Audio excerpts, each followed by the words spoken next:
Hey, Leadership Group, it's Matt. Since we're not meeting this month, I thought I'd take a moment just to send you a quick update regarding some of the things that we talked about last session, as well as just some general updates with regards to leadership so you can foreshadow what to expect this year and the forthcoming year.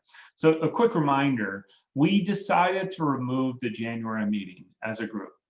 And the rationale behind that was, one, we tend to have a lot of traveling in January, but the other is that we wanted to be able to provide all of you a little bit more time to allocate towards quarterly planning once a quarter. So what we did is we removed the January meeting and the July meeting from the calendar. So there will be no meeting in July. I did send out revised invitations to all of you earlier today. So if you accept those invitations, they should be correct on your calendar. And what they reflect is that the March meeting has been extended from 9 a.m. to 12 p.m. to allow for more time for quarterly planning. The June meeting has also been extended from 9 a.m. to 12 p.m. to allow for more time for planning.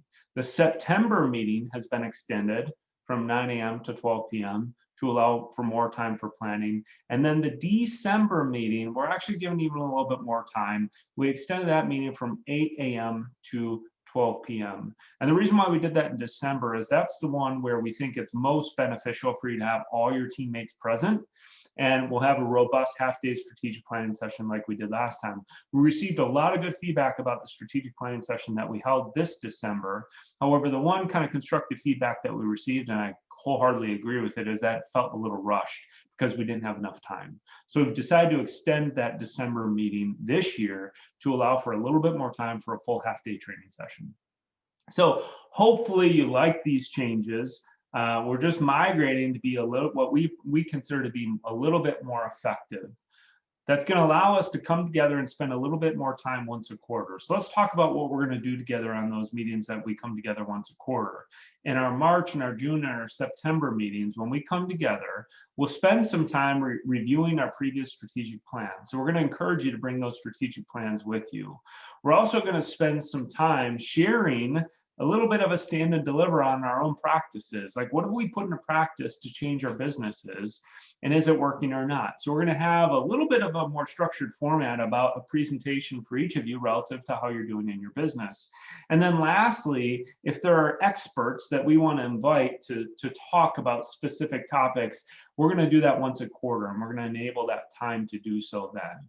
So that's our plan. Hopefully you like these changes. We're putting them in place to improve your overall customer experience.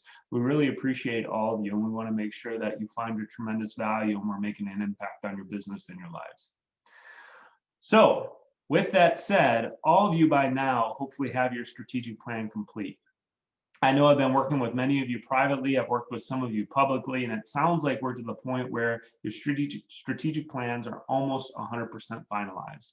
If you haven't done so, I would highly encourage you to do so by the end of this week or by next week at the very latest, and share that plan with your team. Let your teams understand what they're marching towards, what the mission is for this year, and how you're going to accomplish it. Use it as a rallying cry to get their support. But then don't set it and forget it. Make sure that you have that strategic plan with you at all times so you can reference. If I ask you, if one of our colleagues in leadership or somebody else asks you, hey, what's your plan this year? Hopefully you can answer that, right, with immediate recall.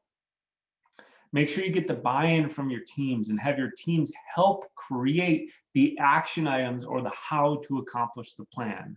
And if you do so, I'm confident that we'll all look back at 2021 at the end of the year, bringing the future to the present.